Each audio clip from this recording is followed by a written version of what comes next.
buenas tardes a todos y a todas, buenos días, según en la parte del mundo que estéis. Hoy es una conferencia muy especial porque es la última de esta séptima edición del máster Consciencia y Ser.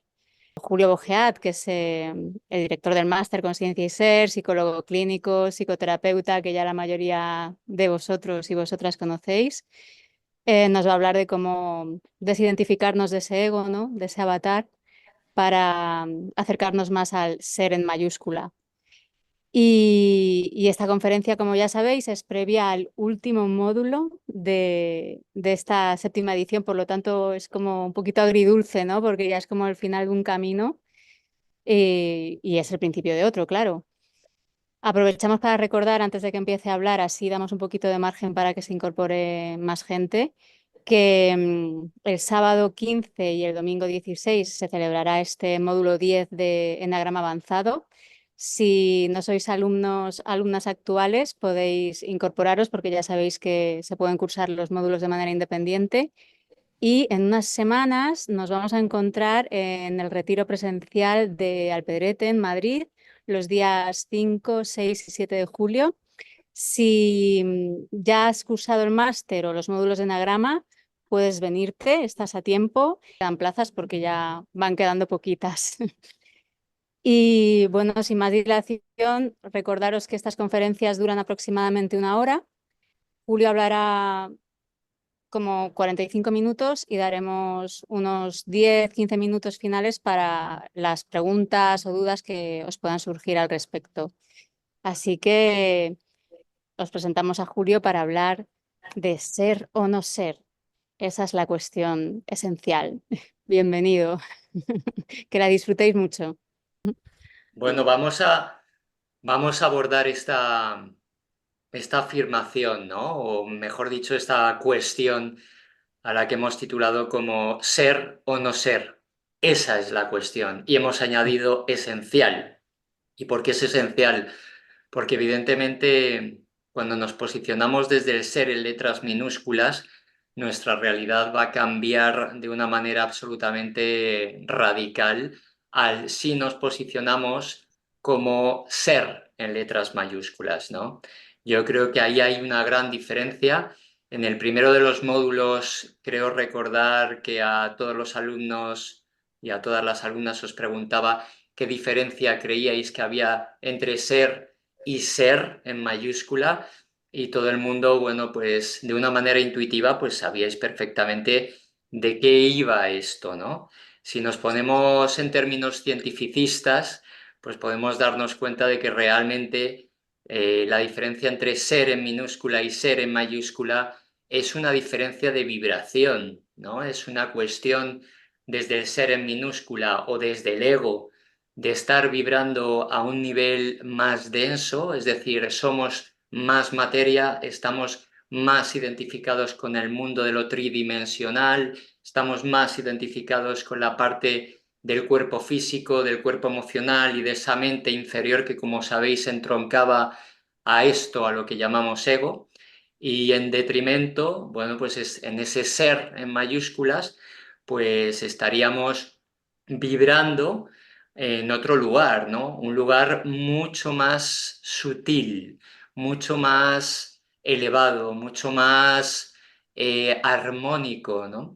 Desde el ego, desde el ser en minúsculas, estamos más bien sufriendo, ¿no? O doliéndonos, por lo menos, y cuando estamos vibrando en el ser en mayúsculas o desde esa esencia, vamos a funcionar desde un lugar mucho más amoroso, desde un lugar mucho más amable, mucho más armónico, y es ahí donde queremos acceder o por lo menos trazar definitivamente, ¿no? Si podemos hablar de algo definitivo, ese camino, ¿no? Durante estos 9 módulos que lleváis hasta ahora, bueno, pues obviamente hemos estado trabajando con muchísimas herramientas, habéis adquirido muchísima información y habéis comprendido, por lo tanto, a nivel cognitivo, muchísimas cuestiones. También todos los profesores, todas las profesoras os han ido dando tips, ejercicios a realizar para que podáis vivenciar, verificar todo esto de lo que hemos hablado, pero al final se trata también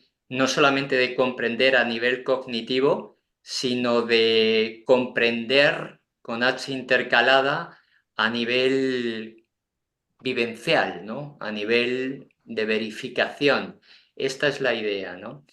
Voy a compartiros entonces, sin perder más tiempo, que la logística sí lo ha querido. Había una amiga que decía que yo tenía esto del efecto Pauli, que me cargaba todas las máquinas, pero en fin, voy a tener que empezar a pensar que probablemente haya algo de verdad ahí. Vamos a empezar a compartir un poquito la pantalla, ¿vale? No sé si se verá. A ver, vamos a ver. Vale. ¿Lo veis en completo o veis las diapositivas a un lado? Están las diapositivas al lado. Vale, un momentito. Vamos a ver de nuevo.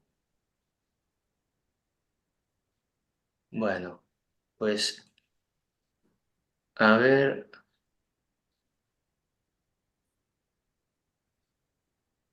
Sigue igual. Sigue igual. Hoy es el día de la tecnología, como veis. Bueno, pero al menos se ve, aunque sean las pequeñas al lado. A ver ahí ahora, ¿cómo se ve ahí? Igual, con ¿Está bien? las diapositivas pequeñas al lado. Vale, pues bueno, yo por aquello de intentarlo 3 veces, esto de la ley del 3 lo voy a intentar la última vez, y si no ya tendré que ceder. Ahí, Realidad manifestada. Bueno, pues yo creo que esta fotografía os la enseñé también en el segundo módulo. Para mí es, bueno, muy simbólica porque precisamente está hablando del ser en letras minúsculas, ¿no? Ese ser que tiene que ver con esa máscara que vamos a impostar a lo largo del tiempo para poder ir adaptándonos a un mundo al que hemos considerado en un principio hostil, ¿no? Esta es la idea de la máscara. Fijaos que desde la psicología más ortodoxa, que es la que yo conocí, ¿no? Como psicólogo clínico hace unos cuantos años ya, nos describían precisamente al ser, en minúscula, al ego, de la siguiente forma.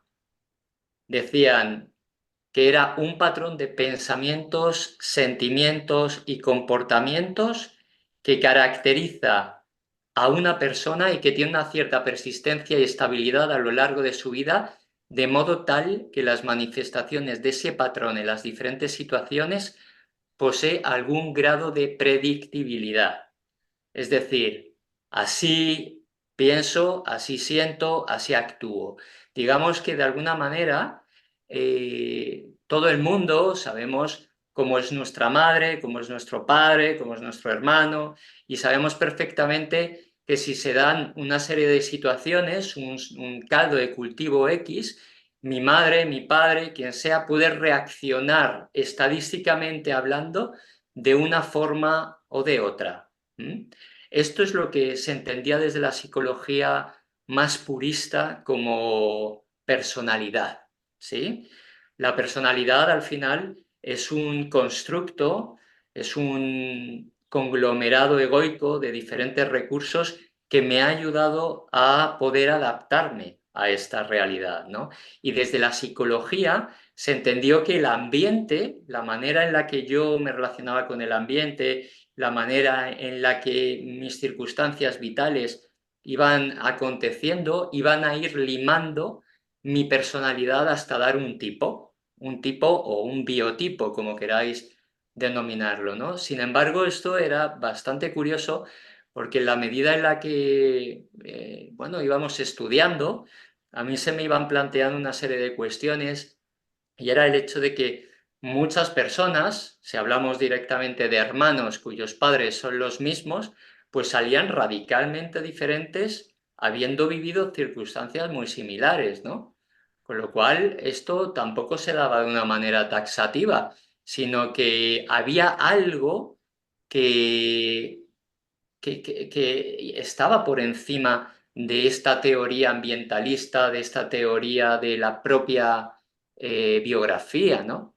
Entonces, claro, te das cuenta de que muchos niños, por ejemplo, en África, bueno, pues con unas situaciones absolutamente precarias, han nacido con unos niveles de conciencia y una personalidad absolutamente preciosa, ¿no? Armónica, amorosa, y sin embargo, por el otro lado, hay personas que han vivido o han nacido, mejor dicho, en sociedades desarrolladas, y lo pongo así entrecomillado, y sin embargo han salido verdaderos psicópatas, por ejemplo, ¿no? Obviamente estoy radicalizando muchísimo ahora mismo el discurso, pero es para que os hagáis eco del hecho de que todo esto se puede dar, se puede dar. Con lo cual, estamos hablando de que el ambiente no necesariamente determina una personalidad, sino que hay algo más elevado, hay algo que prima por encima de todos los comportamientos, de todos los acontecimientos que se estén dando, que tiene mayor preponderancia, ¿no? Y esto, fijaos que lo hablaban ya la antigua sabiduría perenne de toda la humanidad, los Vedas, los Vedantas y otros tantos, comenzaron a describir lo que llamamos la caída del ego, o si nos ponemos en términos que apunten al título de la conferencia, la caída del ser, en letras minúsculas, ¿no? Fijaos que aquí arriba, me lo apunto con el cursor, tenéis esa conciencia, ese Dios, esa luz, me da igual como podáis llamarlo, la fuente, el absoluto, el universo. Fijaos que ahí se condensan absolutamente todas las posibilidades, ¿no? Partimos de ahí. Los antiguos decían precisamente que partíamos de ese mar de conciencia para bajar a este mundo tridimensional a través de esta flechita en el momento en el que éramos paridos, ¿no? En el momento en el que nuestras madres nos dieron a luz, ¿no? Inmediatamente conectábamos con una emoción que es absolutamente fundamental en el ser humano por aquello de mantener la vida, a lo que llamamos miedo, ¿no? Y el miedo, como digo, es una emoción que aparece en este sentido porque pasamos de ese vientre materno en donde todas nuestras necesidades eran cubiertas a nivel de alimentos, a nivel de afecto, al menos esto es lo normal, ¿vale? Luego, por supuesto, que hay teorías perinatales y demás, pero lo normal es que seamos deseados, lo normal es que desde ese vientre materno se nos haya aportado todos los nutrientes, tanto físicos como afectivos, y que haya habido, bueno, pues un cuidado a ese nivel, ¿no? Y fijaos que en el momento en donde venimos a este mundo, conectamos directamente con esa angustia existencial, con ese miedo que no va a ser otra cosa que la gran catapulta para poder comenzar a buscar recursos para poder de nuevo llegar a ese amor perdido, a esa conciencia perdida. Y para eso nos vamos a ir dirigiendo, y lo señalo con el cursor, hacia la búsqueda del ego. El ego, por lo tanto, se va a convertir en ese constructo de recursos, en ese sumatorio de recursos cognitivos, emocionales, comportamentales, que nos van a llevar a priori, o esta va a ser nuestra sensación inicial, al hecho de volver a conseguir o a tocar con el amor perdido, con ese paraíso perdido. Y es ahí donde por repetición, una y otra vez, vamos a ir generando una serie de entresijos neuronales llamados sinapsis, a partir de las cuales se van a ir dando una serie de conjuntos a muchísimos niveles que van a terminar por generar un tipo de personalidad. Por supuesto, que tenemos todos los tipos dentro. Si hablamos desde el eneagrama, que es lo que nos acerca aquí o es el modelo con el que queremos trabajar, por supuesto que de los 9 tipos tenemos los 9 inmersos en nosotros mismos. Al Mas, un escritor bueno, referenciado en términos de eneagrama, hablaba de las 9 facetas de Dios, las 9 caras del alma. Fijaos, digamos que los seres humanos somos como fractales de diferentes colores, pero hay uno de ellos en donde nos vamos a quedar especialmente fijados. Fijaos que en este intento por volver a conectar con el amor perdido, ¿sí? Vamos a generar muchas veces niveles de sufrimiento importantes. ¿Por qué? Porque vamos a irnos inoculando de diferentes creencias, en primera instancia de nuestros padres, también de la cultura en general, del ambiente en el que nos desarrollemos, para ir creyendo una serie de cuestiones X, las que sean. Esas creencias o introyectos o mensajes que se nos dieron y que no tuvimos la oportunidad de masticar en muchas ocasiones, las creímos como verdades absolutas. Y al creerlas como verdades absolutas, estuvimos o comenzamos a funcionar en nuestra vida a través de unas gafas que veían la realidad no como era, Hola, buenas tardes. Feliz sino como tarde. Le soy yo, comunicamos ¿vale? que hemos cursado su Por favor, si reclamación podéis a apagar AXA. los... A ver... eh, La silencio, sí. Silénciala, eso es, gracias. Vamos a ir viendo, como digo, toda esta realidad a partir de nuestras gafas. Es decir, no vemos lo que realmente está ahí fuera, sino que vemos lo que está ahí fuera en función de cómo somos nosotros mismos, en función de nuestro tipo de personalidad. ¿Sí? Entonces, vamos a ir viviendo una serie de experiencias a partir de las cuales, y según mi eneatipo, yo voy a dictaminar si eso es correcto o no que pase, ¿no? Hay un mensaje, un refrán que dice, si quieres hacer reír a Dios, cuéntale tus planes, ¿no? Bueno, pues vendría a ser algo así. Si quieres hacer reír a Dios, dile cómo tiene que funcionar la vida, ¿no? Pero el ego, en su egocentrismo, pues es muy cabezota y lo que quiere básicamente son dos cuestiones. La primera de ellas, seguridad, y la segunda de ellas, reconocimiento. La seguridad de que todo tenga que funcionar como él o ella entiende que debería funcionar el mundo.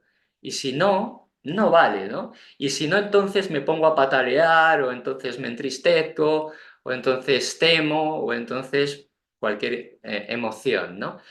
Claro, comienzo a sufrir desde ese lugar, ¿sí? Y todo el mundo aquí me diría, bueno, pero yo obviamente quiero dejar de sufrir.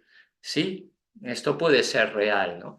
Pero aquí yo creo que entra muy bien un cuentecito de un loro que estaba en una jaula y había un campesino que iba todos los días a trabajar en la casa, en el jardín de su señor, y para llegar al jardín que estaba en la parte posterior de la casa, bueno, pues tenía que cruzar un pasillo, y en ese pasillo estaba este loro dentro de esa jaula, y cada vez que este hombre pasaba, se enganchaba a los barrotes mientras gritaba la palabra libertad, libertad, ¿no?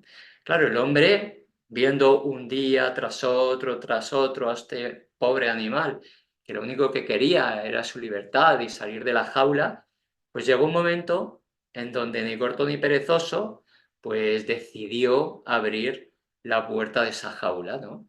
¿Y cuál fue su sorpresa? Cuando lejos de escapar, este loro lo que hizo fue replegar su vuelo y engancharse a las barras posteriores mientras seguía gritando la palabra libertad, libertad. Fijaos, o sea, cuántas veces nosotros desde la queja, desde cualquier otro punto, hemos querido dejar de sufrir y sin embargo hemos seguido sufriendo por elección propia, porque otro refranero español reza así, más vale lo malo conocido que lo bueno por conocer, ¿no?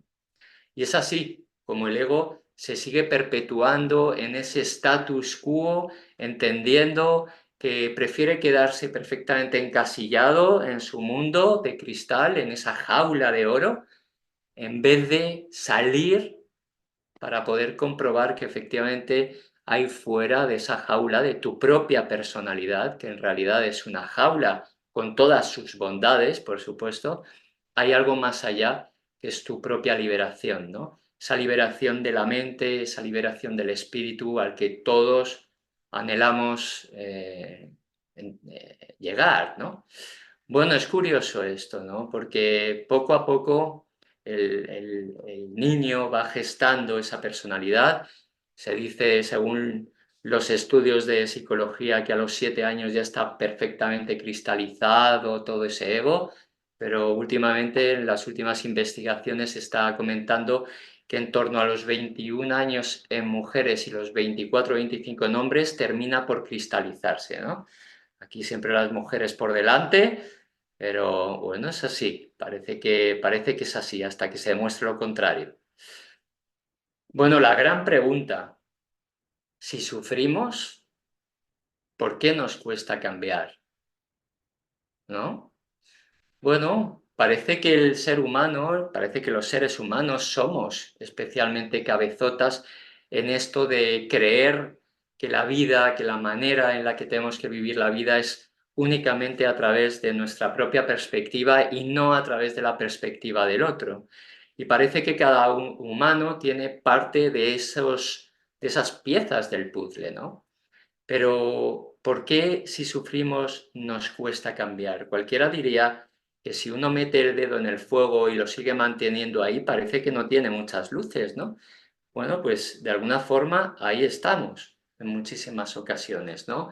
Parece como que tenemos que llegar a un umbral de saturación, un umbral de sufrimiento para poder catapultarnos al cambio, cuando en realidad lo fácil sería hacerlo por inspiración, es decir, yo veo que hay otras personas que están sufriendo ahí fuera y voy a darme cuenta de que obviamente esto me puede tocar a mí y voy a poner una especie de medicina preventiva para evitar llegar a ese punto de sufrimiento, a ese punto de saturación.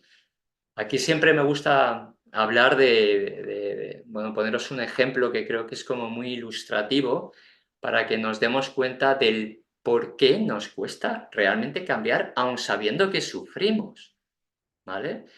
Y bueno, aquí a la gente yo creo que os gusta normalmente el chocolate, siempre me gusta poner este ejemplo porque yo creo que es como muy ilustrativo, pero imaginad que en la última analítica de repente os encuentran que el parámetro del colesterol está elevado, habéis engordado unos kilitos, os han salido granos en la cara, en fin, hay una serie de síntomas que os inducen a pensar que efectivamente quizá deberíais retirar el chocolate de vuestra vida, ¿no?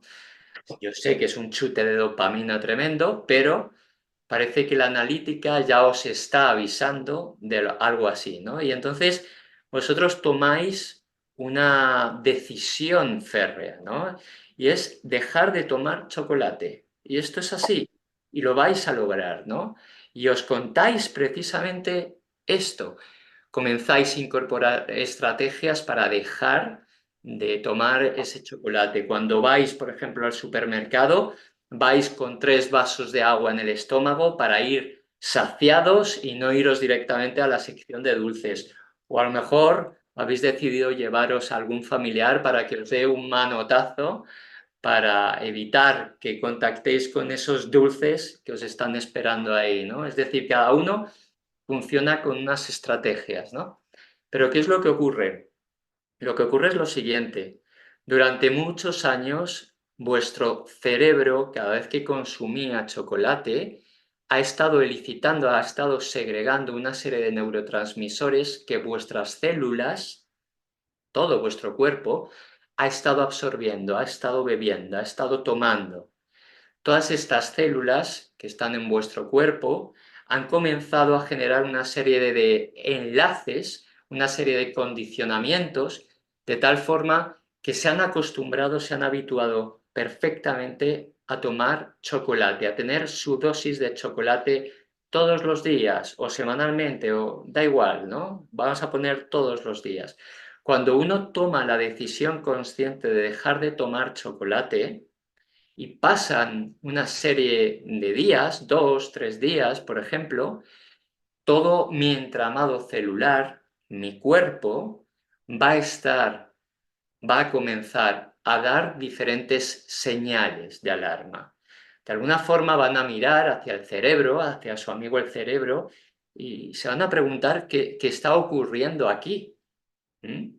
Entonces, lo que va a ocurrir es lo siguiente: todas esas células van a hacer un movimiento a través de la vía aferente de la médula espinal para poder tocar con el hipocampo. El hipocampo es una parte del cerebro que se ocupa de la memoria, es donde residen todas las memorias, y entonces ese hipocampo va a tocar directamente al neocórtex, ¿vale?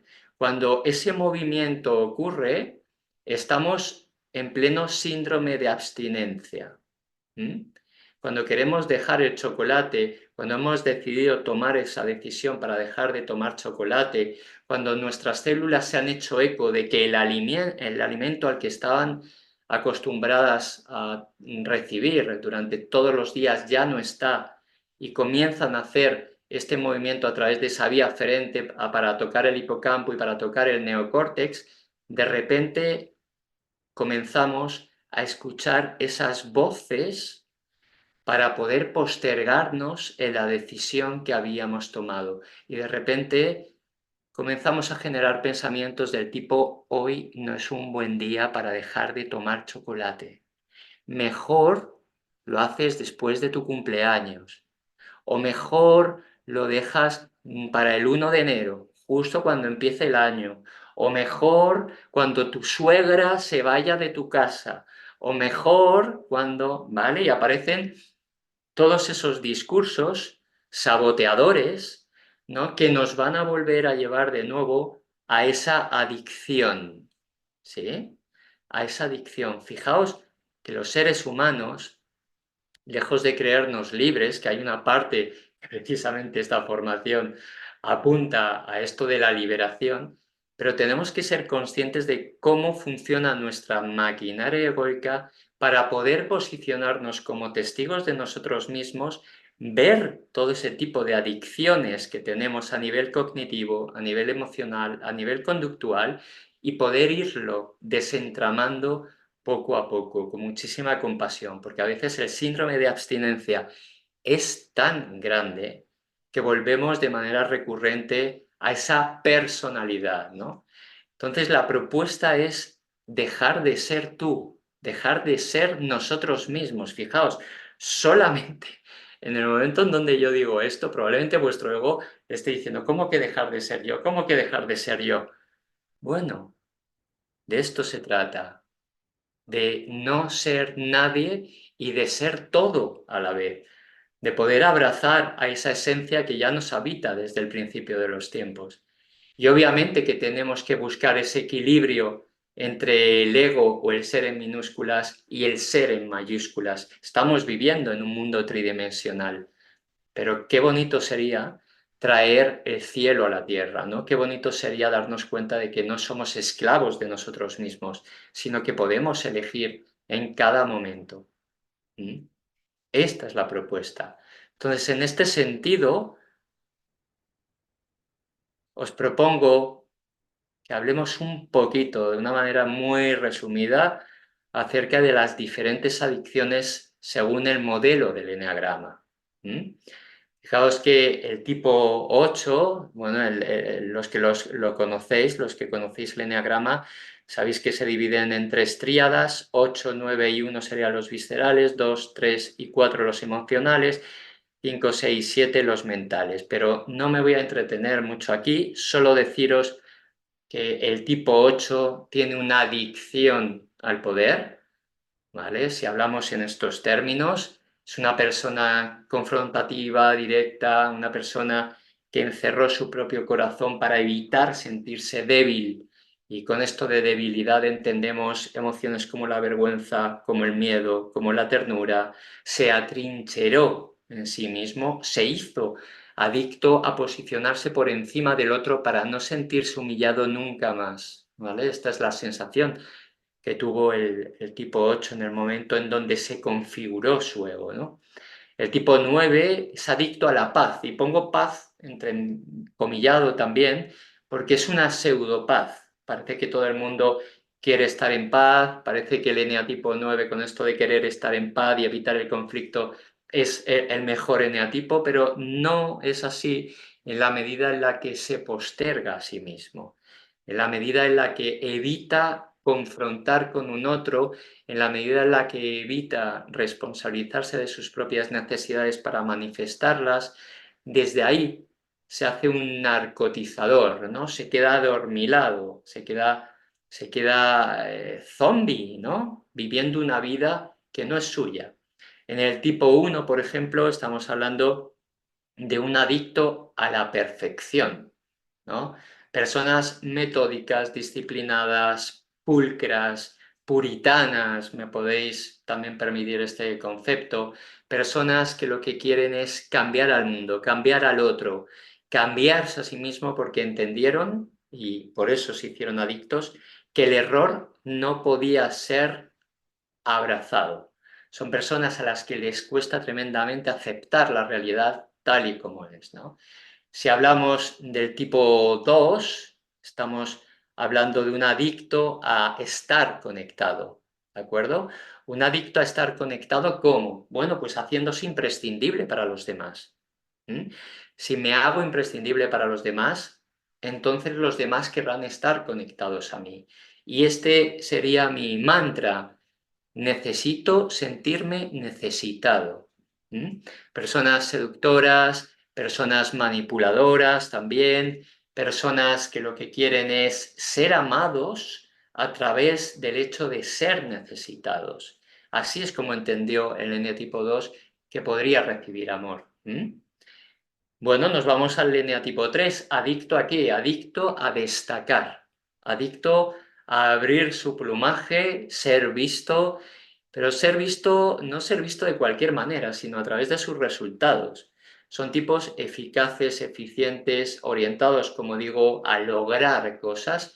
Ellos entendieron desde su adicción que en la medida en la que lograban cosas, en la medida en la que coleccionaban premios, coleccionaban diplomas, coleccionaban medallas, entonces serían amados.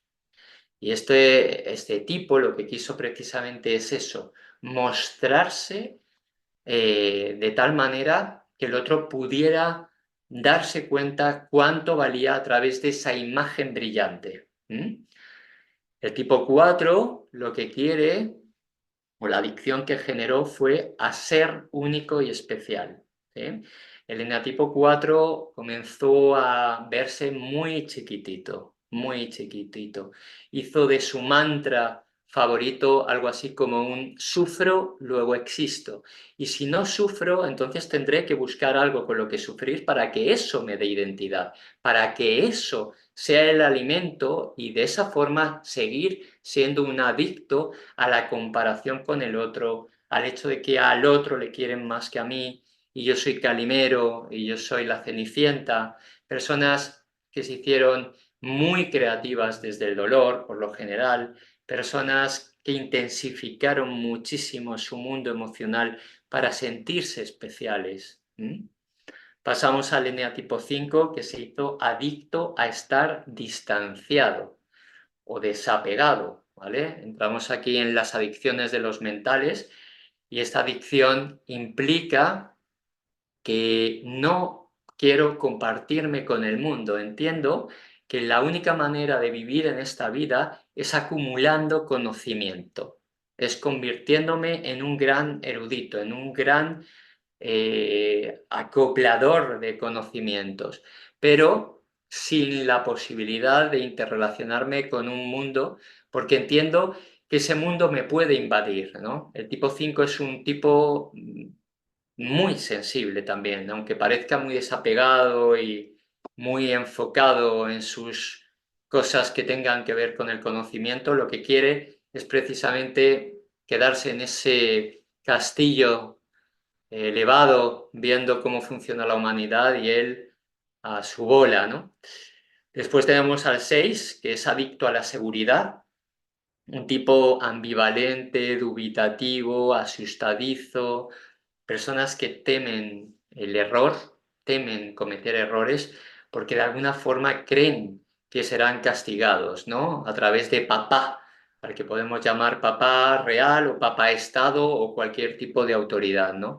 Es un adicto al hecho de tener todo controlado para saberse seguro, para saber que no existirá la incertidumbre, sino que todo será cierto y que A más B entonces dará C. Esto es lo que quiere el tipo 6 en su máxima adicción, ¿no?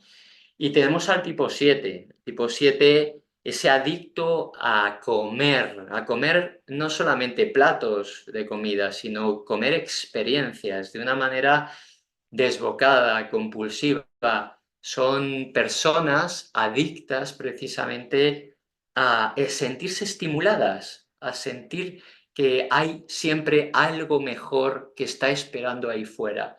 Como contraprestación, claro, aparece un miedo tremendo a contactar con el dolor. Y si no contactan con el dolor, entonces no pueden contactar con la vida, porque la vida es dolor y placer. Cuando se están perdiendo el dolor, se están perdiendo la vida y eso es precisamente lo que les lleva hacia la gula, hacia ese consumo impulsivo a todo aquello que tenga que ver con experiencias placenteras, entusiastas, ¿no? Es un gran hedonista, el tipo 7 es un gran adicto al hedonismo. ¿Mm? Bueno, esto así como pantallazo también. Vamos a seguir avanzando, fijaos, ¿no? Porque vamos a pasar del dominio del ego, ¿veis que estoy aquí señalando con el cursor?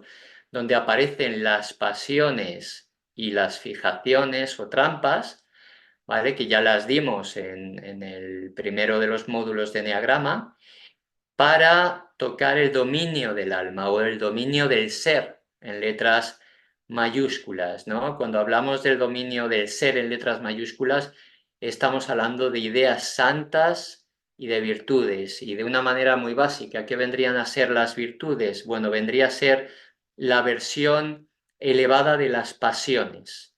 Y las ideas santas vendría a ser la versión elevada de las fijaciones de cada uno de esos eneatipos.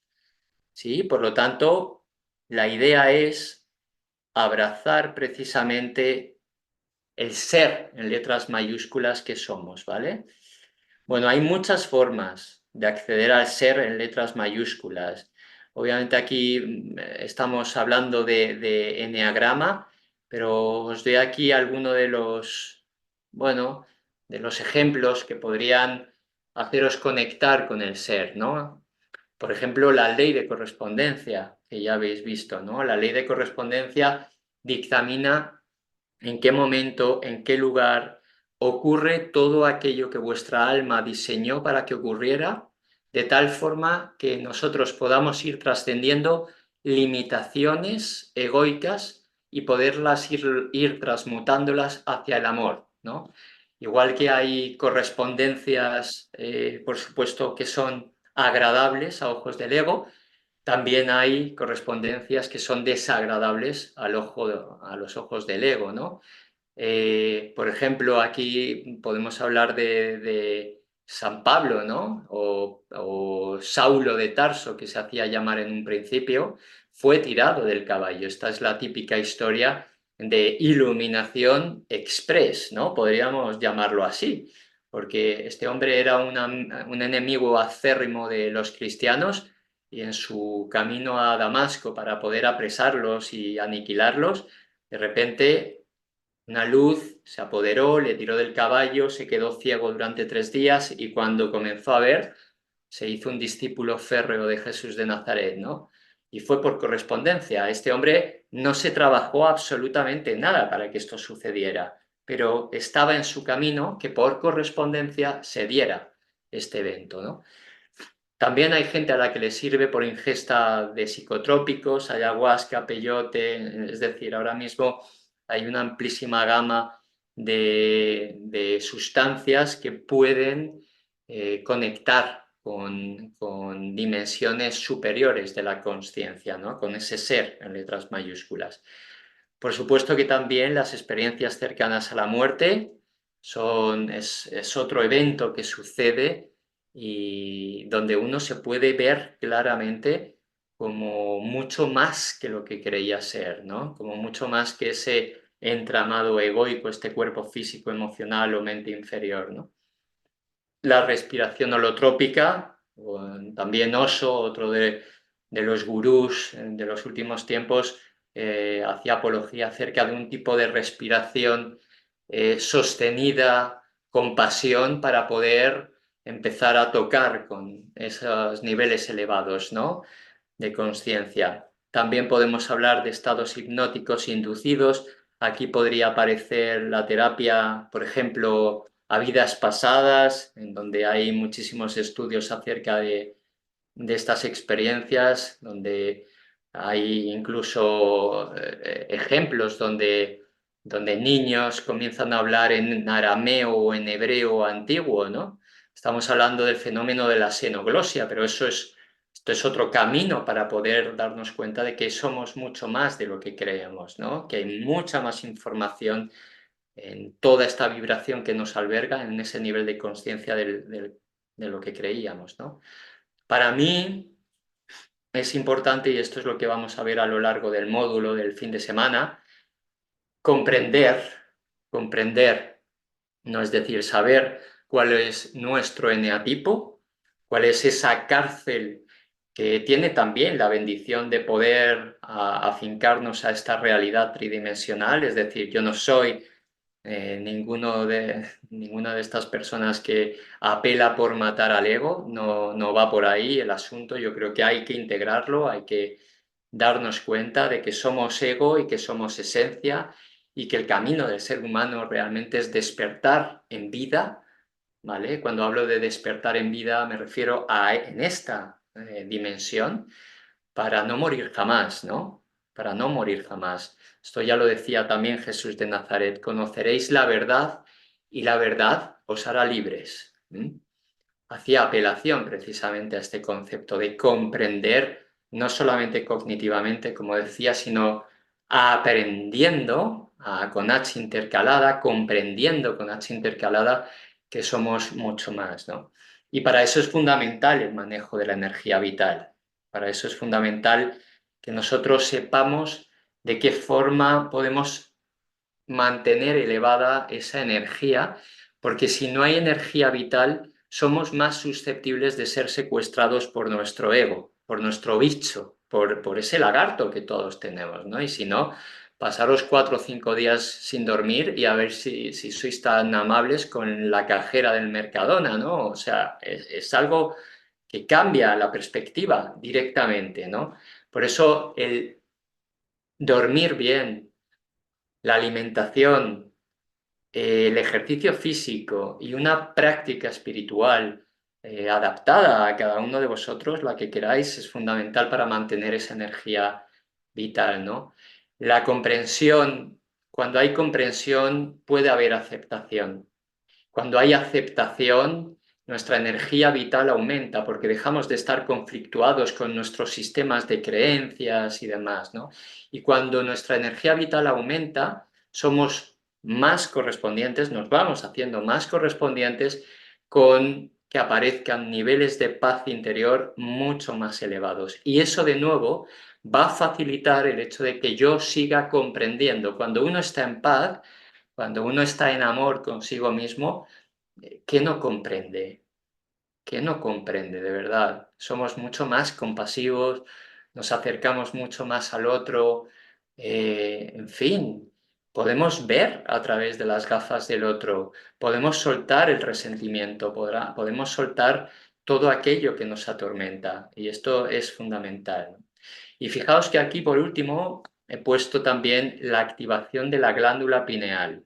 No sé si alguno de vosotros habéis escuchado hablar de esto, pero la glándula pineal es un pequeño órgano, es como una pepita minúscula alojado en el diencéfalo, justo en medio de esta parte, ¿no? Lo llamaban precisamente el tercer ojo, ¿no? Y es a partir de ahí que podemos comenzar también a despertar a una nueva dimensión. Es un gran transductor de frecuencias, esa glándula pineal. Digamos que tenemos la botica de la abuela dentro. Digamos que todas las benzodiazepinas, toda la medicación que podamos tomar en un momento determinado, si supiéramos elicitarla desde nosotros mismos, creyendo que somos los responsables y que nos haremos correspondientes con esa realidad antes o después, para poder ponernos en marcha, entonces muchas cuestiones cambiarían, ¿no? Porque pasaríamos del paradigma de la víctima al paradigma de la responsabilidad, ¿no? De saber que en mí están absolutamente todos los recursos, ¿no? De que somos dioses en potencia, efectivamente. Entonces, bueno, recogiendo de nuevo el eneagrama y vinculándolo con esta parte ya más espiritualizada, podemos darnos cuenta que la lujuria y la venganza, que serían la pasión y la fijación del tipo 8, pasarían a la inocencia y la santa verdad. Es decir, resumiendo, porque esto lo veremos, como digo, a lo largo del fin de semana, el tipo 8, como os comentaba, se atrincheró en esa carcasa de fuerza aparente para no tocar con su vulnerabilidad, cuando en realidad el camino para tener el poder es precisamente el contrario, abrir su corazón para desde esa fuerza magnética poder liderar al mundo. Y se hace, cambia, transmuta de ese egoísmo egoico para poder estar al servicio de la humanidad. Podríamos hablar aquí de un Nelson Mandela, por ejemplo. Fijaos, ¿no? Cómo cambia el percal, ¿no? En función del nivel de conciencia. Si nos vamos al tipo 9, que estaría inmerso desde la parte más egoica en la pereza y en la indolencia, es decir, en esa narcotización en donde se quiso postergar a sí mismo, en este momento, abrazando ya la virtud y la idea santa, comenzaría a hacerse responsable de sus propias necesidades para expresarlas al mundo, caiga quien caiga, ¿no? Entendiendo que el primero al que debe amarse es a sí mismo y que no conseguirá el amor real del otro entregándose sin ningún tipo de limitación al otro. Si comenzamos también con el tipo 1 a partir de la ira y el resentimiento, que vendría a ser sus características más egoicas, nos damos cuenta que lejos de ser un adicto a la perfección, lo que entiende, lo que comprende realmente es que la imperfección es lo más perfecto que pueda ocurrir en su vida, ¿no? Como decía Spinoza, realidad y perfección son lo mismo.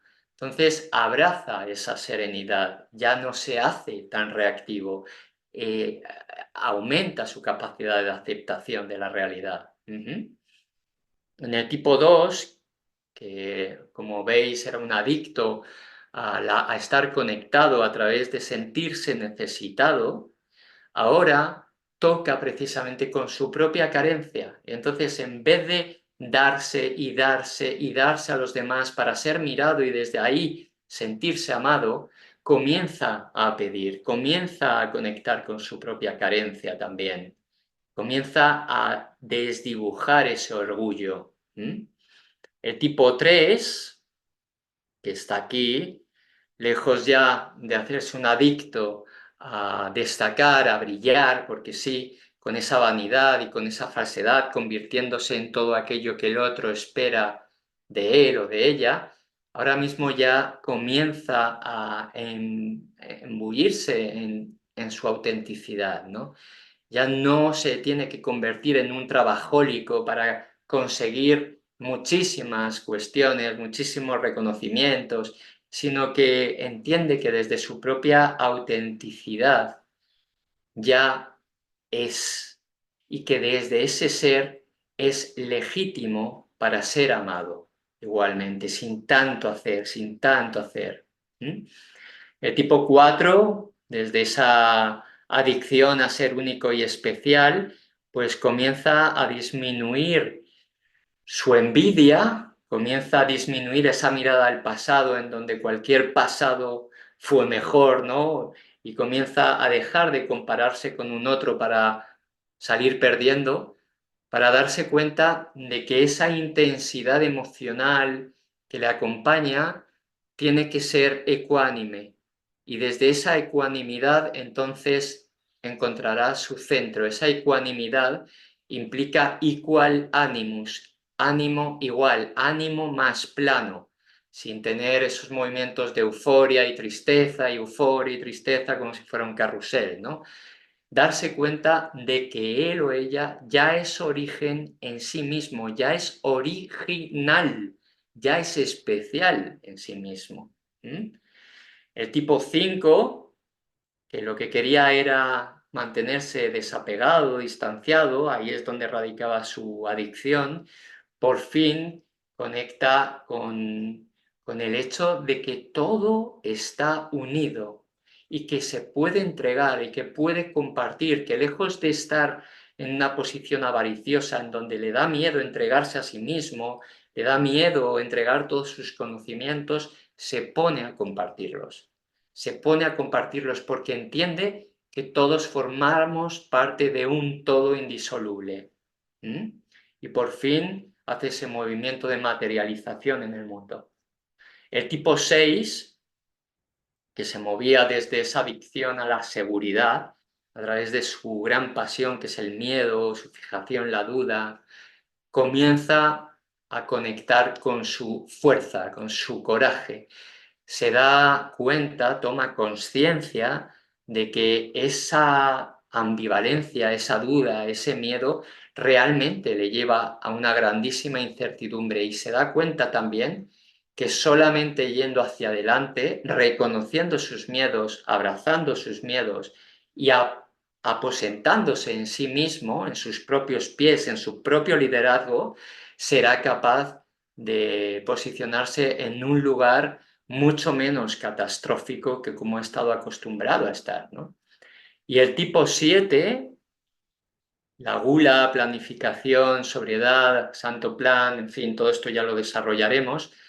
Fijaos, si os acordáis, tenía una adicción a estar estimulado, a estar entusiasmado, pero a la vez se da cuenta de que en la medida en la que más platos toma, más experiencias vive, menos satisfecho se siente. ¿Por qué? Porque no se permite quedarse a comer el plato de una manera tranquila y profunda, sino que está picoteando, se convirtió en ese picaflor y se da cuenta, toma conciencia de que el único camino precisamente para poder sentirse satisfecho es dejarse en la experiencia, incluso aunque sea dolorosa. Y ahí se siente pleno. Bueno, yo creo que hemos hecho aquí un resumen de lo que fue el anterior módulo y una prospección de lo que va a ser el módulo de este fin de semana. Sí que me gustaría enseñaros un poquito más la glándula pineal, que va a ser una de las patas troncales en todo este movimiento. Fijaos que ya en el Evangelio de San Mateo se decía así: si tu ojo ve con claridad, todo tu cuerpo estará lleno de luz. Es impresionante, ¿no? Bueno, vamos a hacerlo, vamos a comenzar a hacerlo, ¿vale? Porque la glándula pineal, insisto, es como la puerta de entrada o la puerta de salida a nuevas dimensiones. Cada eneatipo, por supuesto, con sus preferencias, con sus requisitos, pero ahí está, ¿no? Fijaos que la glándula pineal estuvo a lo largo de toda la historia contemplada a través del báculo de Osiris en el antiguo Egipto, en Enki en Sumeria, a través del cono de pino en el Vaticano. Pineal viene de piña y por eso se emulan en tantísimos en tantísimas culturas se hace tanta referencia en este sentido, ¿no? Shiva, igualmente a través del hinduismo, Buda, en fin, también Dionisio en la antigua Grecia tenía en su báculo precisamente esa piña, ¿no? Tenemos aquí también el cadúceo. El cadúceo era ese instrumento que llevaba Hermes en la antigua Grecia, o Mercurio, si queréis mejor así, en la antigua Roma, que era el mensajero de los dioses.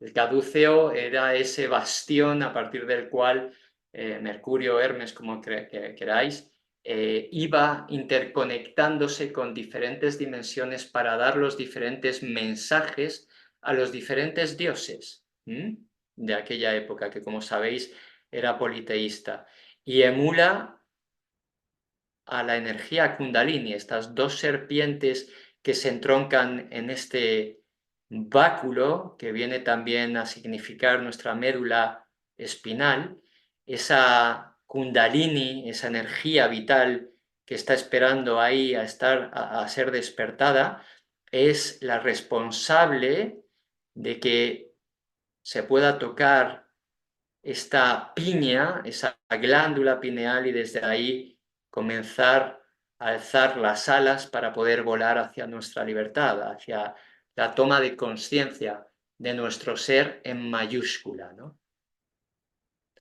Y bueno, si podemos hacer alguna diferencia entre, ya para terminar, entre el ser en minúsculas, el ser en mayúsculas, o el ego, o la esencia, como queráis denominarlo, podemos decir lo siguiente, ¿no? Y es que el ser está en supervivencia. Cuando estamos en supervivencia, estamos abocados a ser víctimas de nosotros mismos.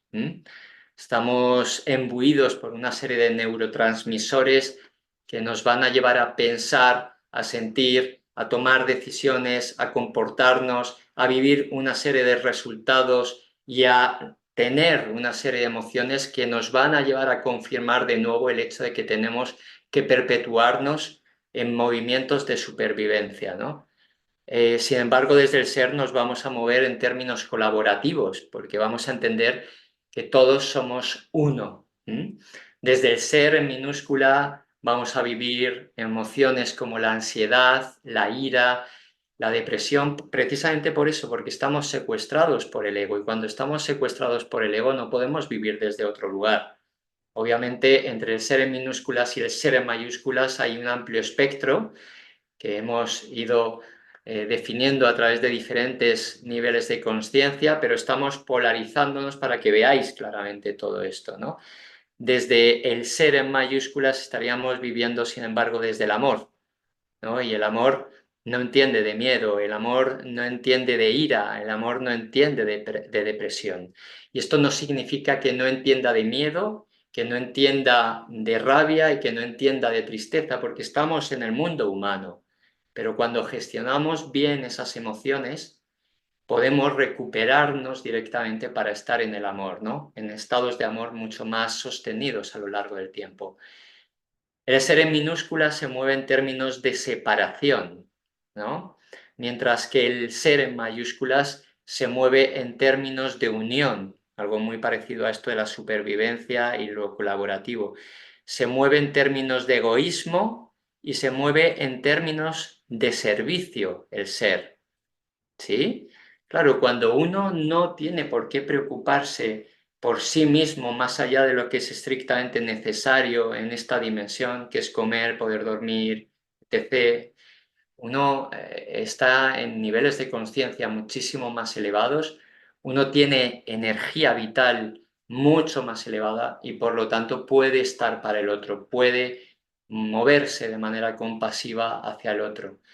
Desde el ser nos movemos en términos tridimensionales en el entorno, el cuerpo y el tiempo, es decir, nos movemos desde una realidad conocida, mientras que desde el ser en mayúsculas nos movemos desde una desmaterialización y una despolarización.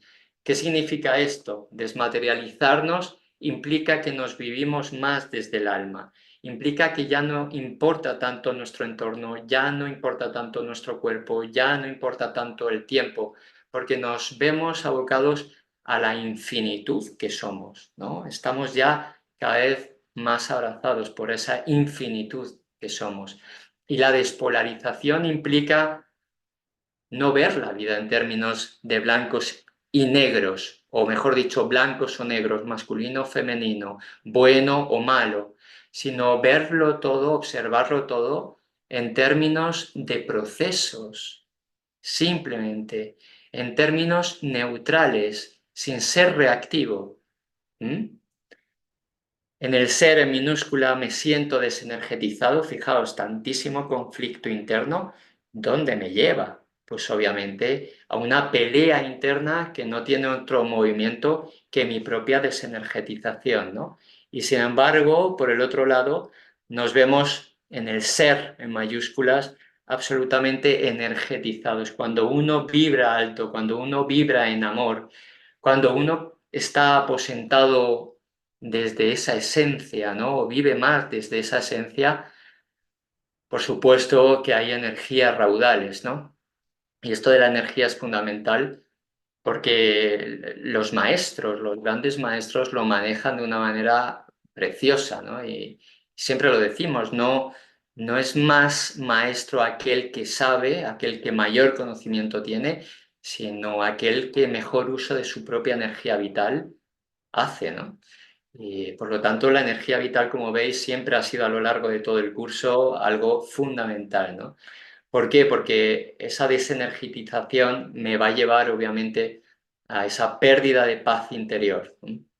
Cuando yo estoy enganchado por el bicho, cuando no he dormido bien, cuando no me he alimentado bien de manera correcta, cuando no he hecho ejercicio, en fin, o mi práctica espiritual o meditativa, tengo muchísimas más posibilidades de perder mi paz, ¿no?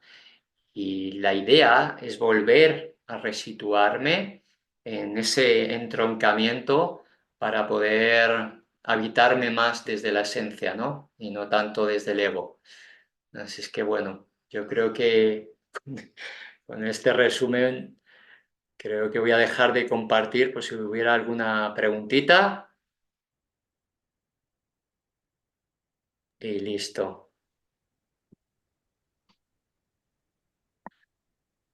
No sé si hay preguntas por ahí, Laura. A ver, veo a Benito. Sí, Sí, Hola Julio, Laura, grupo, Benito, ¿qué saludos. tal? Hola. Bueno, me surgió una pregunta con una parte de tu presentación que hablaba sobre la saturación de sufrimiento, ¿no? Esta famosa saturación que a muchos la hemos podido experimentar, donde es un despegar y, ¿no? La noche oscura que dice San Pablo, creo. Eh, y en esta saturación, porque, bueno, en mi humilde entendimiento, como que me hace pensar que es como un propósito en el que la vida casi nos tiene que llevar, ¿no? Es decir, como que nos va inyectando toda la ignorancia hasta un punto donde empezamos a vivir desde esa ignorancia y esa ignorancia nos lleva a esta saturación, que esta saturación parecería como el objetivo primordial del plan divino, ¿no? Eso es lo que a mí me ha como llegado, no sé si sea así, pero yo es lo que he visto, digo, bueno, pues es que la saturación de sufrimiento, este dolor que muchas veces muchos hemos experimentado en la vida, era un propósito divino, ¿no? Mm, Pero luego de repente, para no llegar ahí, obviamente aparecen todas las trampas del ego, pero yo en mi experiencia, no sé si esté equivocado, pero alcanzo a distinguir como al menos tres como impedimentos para llegar a esa saturación, en la de uno y en la de los demás, ¿no? Una, yo podría titularla como la interferencia, es decir, cuando pensemos en un papá que su hijo, para llegar a la saturación de sufrimiento a través de la drogadicción, pues no sé, se tiene que ver en un momento en un puente, tirado, ¿no? Todo yonki, como le dicen, pero el papá por interferir no lo deja llegar, no lo deja llegar, no lo deja llegar, lo está salvando. Obviamente, ley de evolución hace su trabajo y empieza a también a darle correspondencias a los papás que a mí se me ocurre, digo, bueno, es que en experiencias que yo he visto, lo mejor es soltarlos y dejarlos que cada quien viva sus, ¿no? Hasta llegar a su saturación, aunque el corazón se nos apachurre, pero decir, es su proceso y es un alma independiente y es lo que tiene que vivir. Entonces, esto lo vería como las interferencias, como una de los limitantes para llegar a ese fondo, ¿no? A esa saturación. Otra es como un bypass, que los que de repente buscamos mucha información, y esto lo digo más por mí, porque me sucedió, yo así lo viví, como que en un momento tenía sufrimiento, ¿no? Tenía sufrimiento y me empiezo a traer mucha información, y empieza como a subsanarse un poco desde la forma cognitiva, como decir, ya está. Pero luego empiezo a hacer como un tipo bypass, ¿no? De no permitirme vivir muchas cosas porque, a ver, es que estoy sintiendo enojo, no, no, no, mantén tu paz, mantén tu vitalidad, a ver, te sientes así, no sé, siéntate a meditar y deja. Entonces, para mí yo formé un bypass en el que no me llegué a esta saturación de sufrimiento por estarme haciendo como estas barreritas. Cuando me doy cuenta de que debo dejar ir, me permito llegar a ese sufrimiento que, digamos, para mí yo así lo siento, estaba pendiente, va, me dejo y empiezo a vivirlo, ¿no? No polarizando, que si tengo ganas de llorar, pues lloro, que si tengo ganas de, no sé, ¿no? Ese sería como el segundo, la interferencia, un bypass espiritual, digámoslo así. Y la tercera, no sé qué tanto, porque sabes que estudié psicología, pero nunca la ejercí. Entonces a eso también abogo a tu experiencia, porque de repente leyendo a Anthony de Melo que decía que eso, la psicología muchas veces funcionaba como eso, porque él mismo en uno de sus libros dice, bueno, es que yo veía a la gente sufrir y, y, y sabía que les hacía falta llegar más al sufrimiento para que ellos mismos buscaran el cambio. Pero luego yo, con mis técnicas psicológicas, no los dejaba llegar ahí y después me preguntaba, ¿no debería de haberlo dejado sufrir más para que llegara como esa saturación? Entonces, a mí cuando lo escuché de Anthony de Melo me hizo mucho sentido de decir, entonces, todas estas técnicas que incluso la espiritualidad se da, ¿no? Del bienestar, buscar el bienestar, no estarán también funcionando como que todo es perfecto, ¿no? Porque o sea, esta enmaraña de cosas que hay en el universo son perfectas porque cada quien tiene su plan diferente, pero metiéndole coco a lo que cuestiona el ego y queriendo tener una respuesta de una persona aprovechando tan sabia como tú. Mm, Es decir, ¿no servirá también la psicología como un tipo, ahí permanecer claro, mirando el bienestar y no dejar llegar a esa saturación de claro. sufrimiento? Este es el punto, Benito. Casi haces una conferencia, amigo. No, no, gracias porque queda claro, ¿vale? Voy a ir recogiendo, si me olvido de algo me dices, ¿vale? El tema del umbral de sufrimiento, el umbral de saturación, no siempre tenemos que llegar ahí.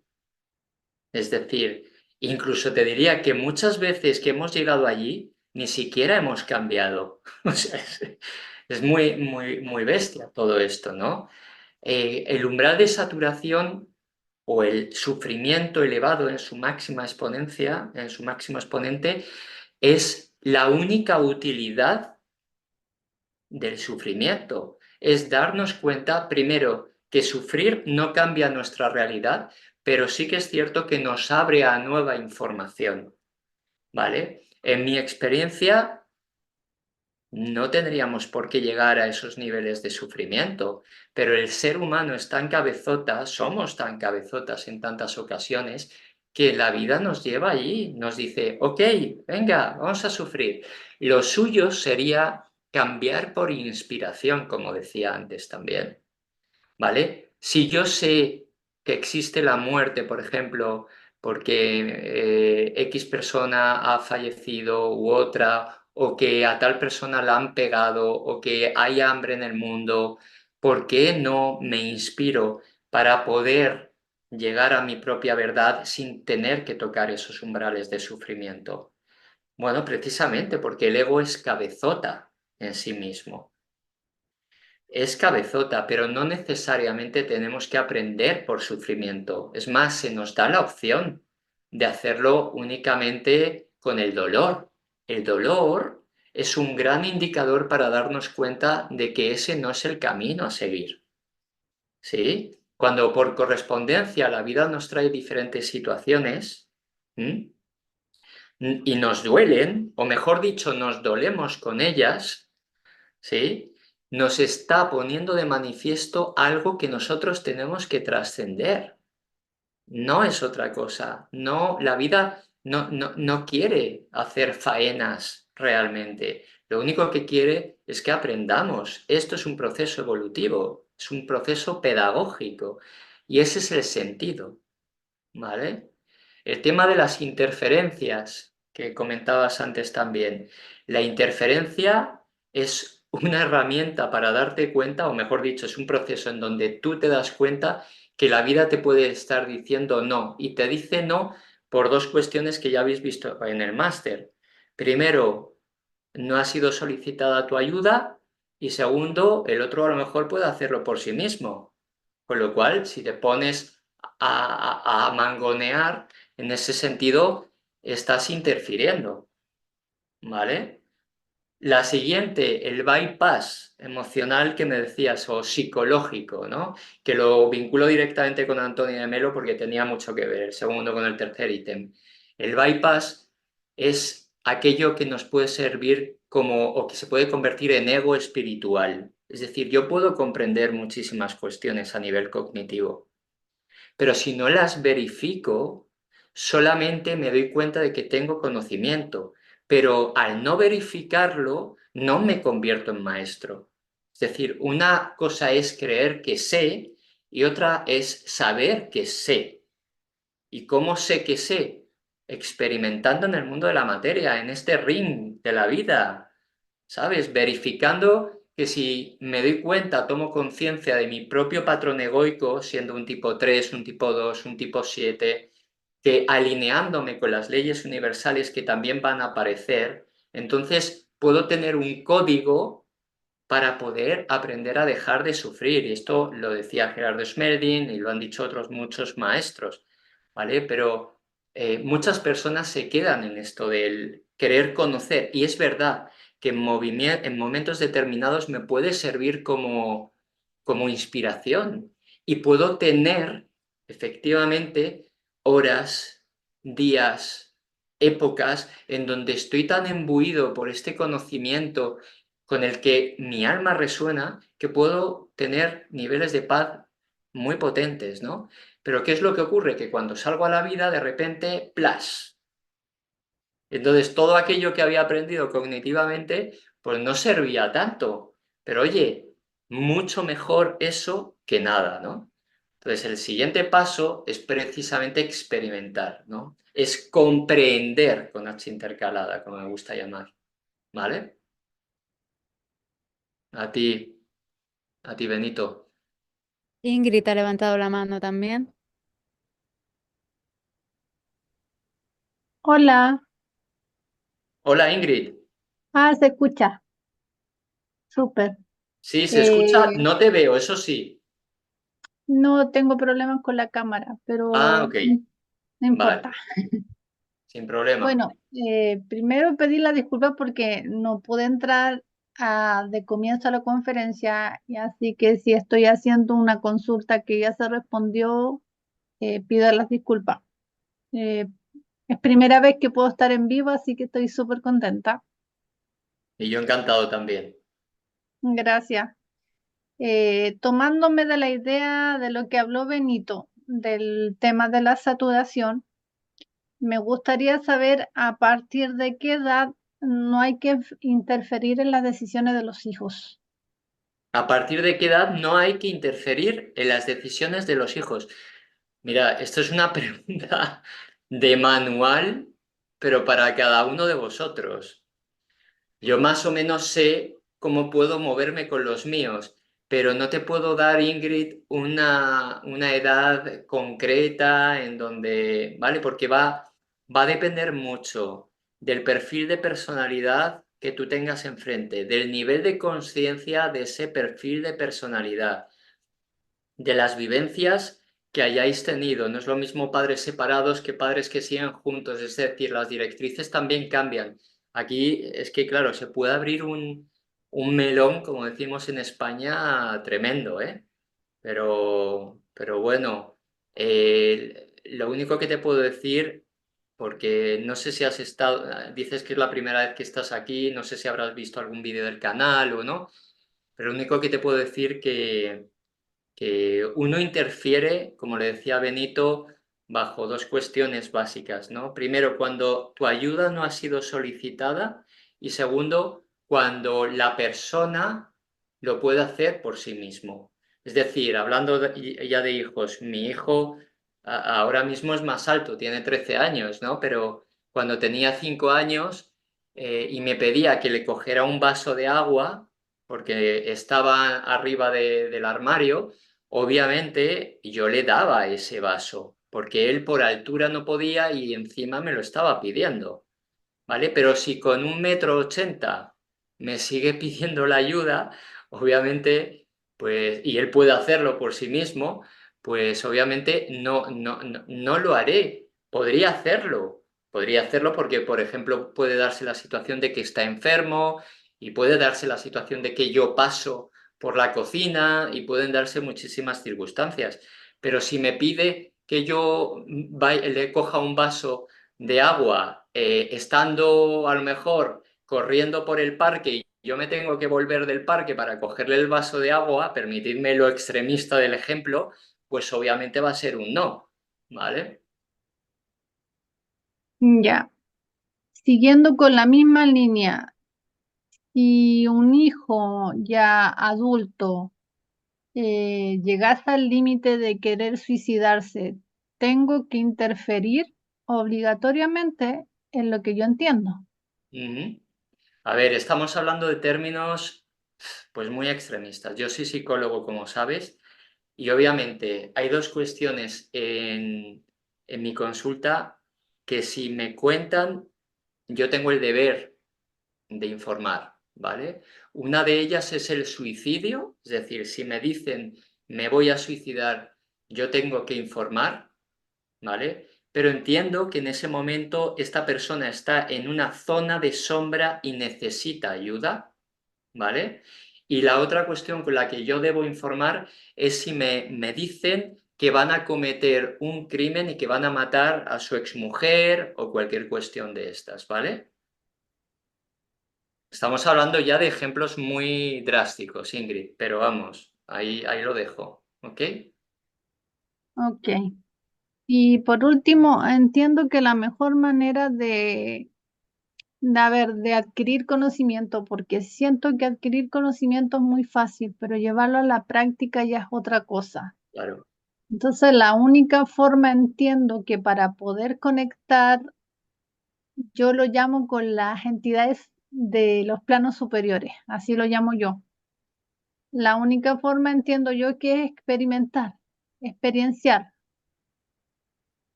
Perdón, no te he entendido esto último. que siento que la única forma de poder conectar el conocimiento ¿Sí? Es a través de la y experiencia. exacto, Sí. no hay otra. No hay otra. O sea, en el mundo tridimensional no hay otra manera. A no ser que seamos inoculados por una información tremenda y a partir de ahí ya sepamos perfectamente cómo actuar en diferentes circunstancias que se den en este mundo, no hay otra. Ya, Tenemos y que aprender a verificar a través del conocimiento que vamos adquiriendo. Para obviamente que poder, para para, poder, para poder replicar y poder ajá, llegar a resultados satisfactorios y que no sean por azar, sino que sea precisamente por una cuestión de conocimiento y por una cuestión de verificación. ok, Vamos es, a es replicarlos. como práctica y error, entonces eso es igual a perder el miedo. Sí, sí, vendría a ser algo así también. Tenemos que aprender. a perder el miedo y a llamar aciertos a aquello que somos capaces de replicar y cuyos resultados se derivan en sensaciones de satisfacción, y aquello que llamamos el error, llamarlo, en vez de error, oportunidad de aprendizaje, ¿no? Porque no es otra cosa realmente. Otra cuestión es el peso que yo le dé a ese error. Un tipo 1, por ejemplo, que le da mucho énfasis a esto de la perfección. Desde el ego el error es como casi inasumible, ¿vale? Pero la idea es que podamos integrarlo como parte del proceso. ¿Mm? Ok, ¿Vale? muchas gracias. A ti, Ingrid, un abrazo, me alegra escucharte. Gracias. Igualmente para todos. Gracias. Bueno, cerramos ya.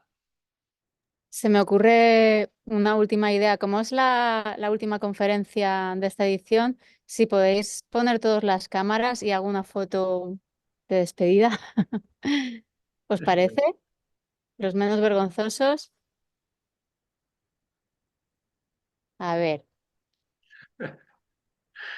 venga, animaos. Por lo menos Sí, voy a los que arreglarme, salgan Laura. en esta Espera. primera pantalla. Ingrid, Rosalina, Pilar Ahí. Silverman, Roberto y Sole. Os veo solo con el nombre. O sea, no os veo. Está solo Me hace vuestro nombre. gracia cómo se peina todo el mundo menos yo, ¿eh? Estás en la barba. Un poco. La voy a tusar un poco. Bueno, venga, ya vamos. Una, dos, sí. Smile. Venga. Todavía no, que ya casi, casi. Ahora. Muy bien. Pues Bueno, muchas gracias. Gracias, que Laura. nada, un placer de verdad para todos. Sí, enviaremos el vídeo, vamos, se sube en el canal de YouTube, Ingrid, ¿vale? Que muchas Sí. gracias por todos los comentarios, etc. Me alegra mucho veros, de verdad, y seguiremos compartiendo, ¿sí?